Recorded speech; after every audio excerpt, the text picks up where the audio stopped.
Welcome to our channel friends. For learner में आपका स्वागत है। हम लोग आज पॉलिटी का पार्ट 2 लेक्चर डिस्कस करने जा रहे हैं। आप हमारे चैनल को लाइक शेयर और सब्सक्राइब कर सकते हैं। आज का पहला क्वेश्चन है, the most profound influence on the drafting of the Indian constitution was exercised by the.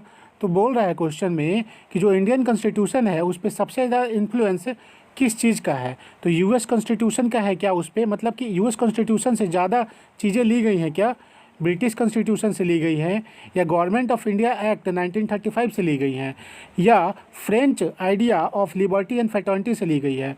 तो मैं आपको बता दूं, जो इंडियन कॉन्स्टिट्यूशन में है उसमें मोस्ट ऑफ द चीज़ें जो हैं, मोस्ट ऑफ द आर्टिकल्स या प्रावधान जो हैं वो गवर्नमेंट ऑफ इंडिया एक्ट 1935 से ली गई हैं फ्रेंड्स। तो इसका सी आंसर हो जाएगा। नेक्स्ट क्वेश्चन है आपका, the design of national flag was adopted by constituent assembly of India in. तो जो इंडियन फ्लैग का डिज़ाइन कॉन्स्टिट्यूएंट असेंबली के द्वारा कब लिया गया था? जुलाई 1948 में लिया गया था, जुलाई 1950 में, जुलाई 1947 में, या अगस्त 1947 में लिया गया था? तो ये जो लिया गया था वो लिया गया था, आपका सी हो जाएगा फ्रेंड्स, जुलाई 1947 में लिया गया था ये। नेक्स्ट क्वेश्चन है आपका, which one of the following act formally introduce the principle of election for the first time. कौन सा इसमें से एक्ट है जो फॉर्मली इंट्रोड्यूस किया गया था पहली बार प्रिंसिपल ऑफ इलेक्शन के लिए? तो ये था आपका कौन सा ऑप्शन, इसमें 4 दिए गए हैं, Indian council act 1909, government of India act 1919, government of India act 1935, या इंडियन इंडिपेंडेंस एक्ट 1947। तो इसका जो आंसर है friends, Indian council act 1909 friends, ये आपका आंसर ए हो जाएगा फ्रेंड्स। इसमें ये जो था फॉर्मली इंट्रोड्यूस किया था principle of election friends. Next question है आपका, विच of the following adopted from the Mauryan dynasty in the एम्बल of government of India.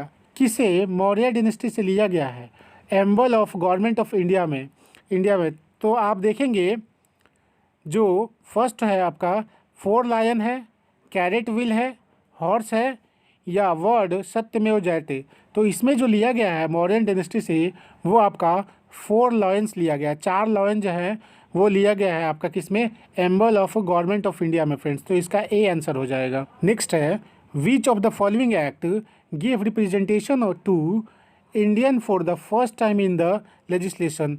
तो बोल रहा है इसमें से कौन सा इसमें से है एक्ट जो था जो इंडियन को पहली बार लेजिस्लेचर में फर्स्ट टाइम रिप्रेजेंटेशन दिया?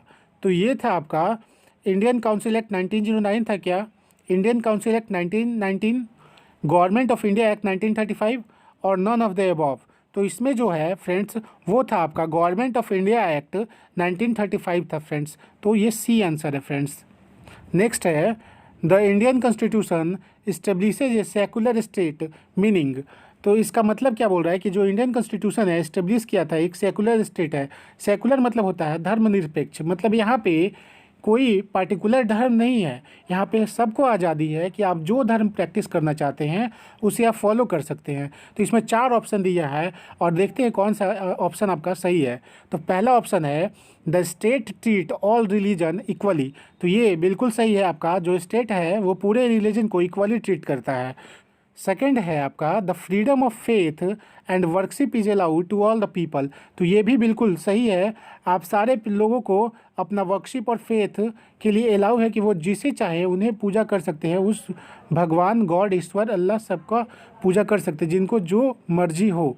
थर्ड है, educational institution without exception are free to impart religious instruction. तो ये बिल्कुल गलत है, ये बिना एक्सेप्शन का ये स्टेटमेंट है ना, बिल्कुल गलत है। क्यों?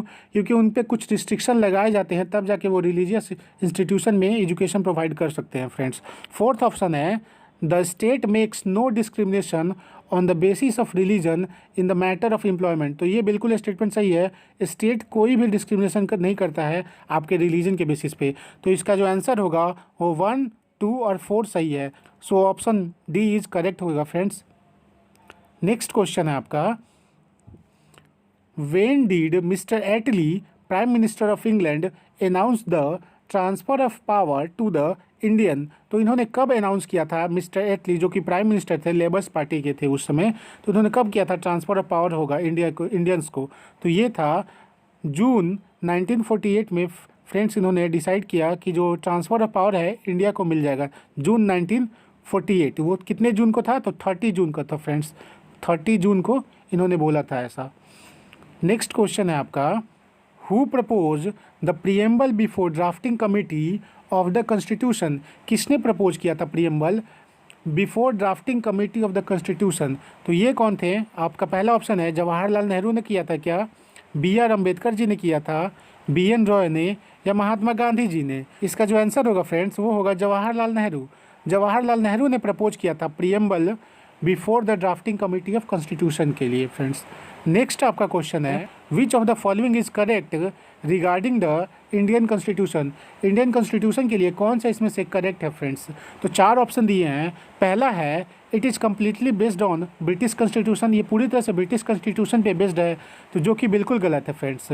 It is made only on the basis of government of India act 1935, तो ये केवल गवर्नमेंट ऑफ इंडिया एक्ट 1935 पे बेस्ड है, तो ये भी बिल्कुल गलत है फ्रेंड्स।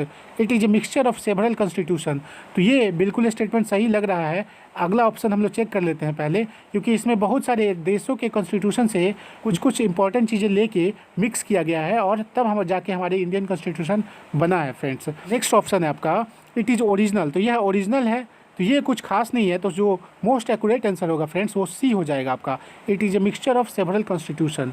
नेक्स्ट क्वेश्चन है आपका,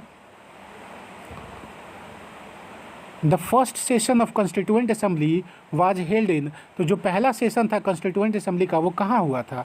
बॉम्बे में हुआ था, कलकत्ता में हुआ था, लाहौर में हुआ था, या न्यू दिल्ली में फ्रेंड्स? जो फर्स्ट सेशन हुआ था कॉन्स्टिट्यूएंट असेंबली का वो न्यू दिल्ली में हुआ था फ्रेंड्स, तो डी ऑप्शन हो जाएगा। नेक्स्ट क्वेश्चन है आपका, who among the following was not a member of constituent assembly? इनमें से कौन कॉन्स्टिट्यूएंट असेंबली के मेंबर नहीं थे? सरदार वल्लभ भाई पटेल, तो ये बिल्कुल कॉन्स्टिट्यूएंट असेंबली के मेंबर थे। आचार्य JB कृपलानी, तो आचार्य JB कृपलानी जी भी मेंबर थे फ्रेंड्स। लोकनायक जयप्रकाश नारायण, जिनको JP भी कहा जाता है, तो ये कॉन्स्टिट्यूएंट असेंबली के मेंबर नहीं थे। अगला था क्या, KM मुंशी, तो KM मुंशी जी भी है कॉन्स्टिट्यूएंट असेंबली के मेंबर थे, तो इसमें कौन सा आंसर हो जाएगा? सी हो जाएगा फ्रेंड्स आंसर। ये कॉन्स्टिट्यूएंट असेंबली के मेंबर नहीं थे जयप्रकाश नारायण जी। नेक्स्ट है, the first effort at drafting a dominion status constitution for India was made in response to the, तो किसके रिस्पॉन्स में ये मेड किया गया था? तो पहला ऑप्शन है मिंटो मॉर्ले रिफॉर्म्स, या मॉन्टेगू कैल्मस्फोर्ड रिफॉर्म, या साइमन कमीशन, लास्ट है फर्स्ट राउंड टेबल कॉन्फ्रेंस। तो इसमें जो आंसर था फ्रेंड्स वो होगा साइमन कमीशन के बाद जो है ना ये ड्राफ्ट जो है डोमिनियन स्टेटस कॉन्स्टिट्यूशन का एफर्ट फर्स्ट टाइम इसको मेड किया गया था फ्रेंड्स। ठीक है फ्रेंड्स, तो इसका सी आंसर हो जाएगा। नेक्स्ट आपका क्वेश्चन है, the constitution of India was promulgated on January 26, 1950 because, तो 26 जनवरी 1950 को इंडिया का कॉन्स्टिट्यूशन को लिया गया था, उस समय इफेक्टिव हो गया था। ये क्यों किया गया था? Because this day was being celebrated as independence day since 1929, तो ये स्टेटमेंट कुछ हद तक सही है। आगे का ऑप्शन पहले चेक कर लेते हैं फिर बताता हूँ मैं आपको। दूसरा ऑप्शन है it was the wish for the farmer of constitution, तो ऐसा कुछ स्टेटमेंट था नहीं। The British did not want to leave India earlier than this date, तो ये भी स्टेटमेंट गलत है फ्रेंड्स, क्योंकि ब्रिटिश जो है वह 1947 में ही उन्होंने छोड़ने का इंडिया को आज़ादी दे दी थी और बोला था कि पावर जो ट्रांसफ़र होगा वो जून 1948 को ट्रांसफ़र कर दिया जाएगा, तो ये स्टेटमेंट बिल्कुल गलत है। It was an auspicious day, यह एक ऑस्पियस डे है, तो ये भी स्टेटमेंट गलत है।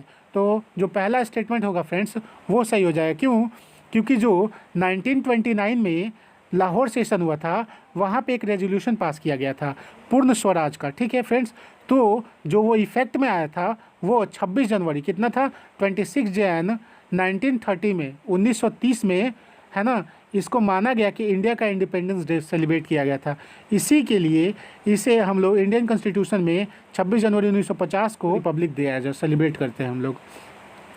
नेक्स्ट क्वेश्चन है फ्रेंड्स हम लोग का, the idea of constitution was first of all given by, किसके द्वारा ये कॉन्स्टिट्यूशन जो होगा इसका आइडिया दिया गया था? तो ये महात्मा गांधी जी ने दिया था क्या, डॉक्टर BR अम्बेडकर, जवाहरलाल नेहरू, या MN रॉय? तो ये आंसर होगा फ्रेंड्स वो होगा MN रॉय। एम.एन. रॉय ने आइडिया दिया था कॉन्स्टिट्यूशन ऑफ इंडिया का पहली बार। ठीक है फ्रेंड्स, सो इसका आंसर होगा डी होगा फ्रेंड्स। नेक्स्ट क्वेश्चन है आपका, which one of the following made the Indian legislature by cameral. पहले इंडियन लेजिस्लेचर को बाई कैमरल मेड किया था, कौन सा एक्ट था? तो Indian council act 1909, government of India act 1919, या गवर्नमेंट ऑफ इंडिया एक्ट 1935, या इंडियन इंडिपेंडेंस एक्ट 1947। तो ये जो है फ्रेंड्स, जो इंडियन लेजिस्लेचर को बाई कैमरल बनाया था वो एक्ट था गवर्नमेंट ऑफ इंडिया एक्ट 1919 था फ्रेंड्स, तो बी आंसर हो जाएगा फ्रेंड्स। नेक्स्ट है friend, the government of India act 1935 vested the residuary power in the. तो जो गवर्नमेंट ऑफ इंडिया एक्ट 1935 है उसने किसको बेनिफिट और किसको पावर दे दिया था पूरी तरह से? तो ऑप्शन यहाँ पे 4 दिया आपको, ब्रिटिश पार्लियामेंट को दिया था, फेडरल लेजिस्लेचर को, स्टेट लेजिस्लेचर को, या गवर्नर जनरल को। तो इसका जो आंसर होगा फ्रेंड्स वो डी हो जाएगा फ्रेंड्स। गवर्नर जनरल को government of India act 1935 power दे दिया था पूरी तरह से फ्रेंड्स। नेक्स्ट आपका क्वेश्चन है, which of the following was not one of the feature of government of India act 1935। कौन सा इसमें से फीचर नहीं है गवर्नमेंट ऑफ इंडिया 1935 का? पहला ऑप्शन है प्रोविंशियल ऑटोनॉमी, तो ये बिल्कुल एक फीचर है प्रोविंशियल ऑटोनॉमी। डेरेची ऑफ सेंटर, ये भी गिवन था फ्रेंड्स। बाई कैमरल लेजिस्लेचर होगा तो ये नहीं था sir friends, by cameral legislature government of India act 1935 में नहीं था फ्रेंड्स, ये फीचर नहीं था उसका। ऑल इंडियन फेडरेशन, तो ऑल इंडिया फेडरेशन होगा फ्रेंड्स, ऐसा भी था। तो इसका आंसर होगा फ्रेंड्स वो सी हो जाएगा आपका। बाई कैमरल लेजिस्लेचर वो जो है फीचर नहीं है गवर्नमेंट ऑफ इंडिया एक्ट का। Thank you friends for watching this lecture. Like share और सब्सक्राइब कीजिए फॉर लर्नर को। God bless you all. Thank you so much.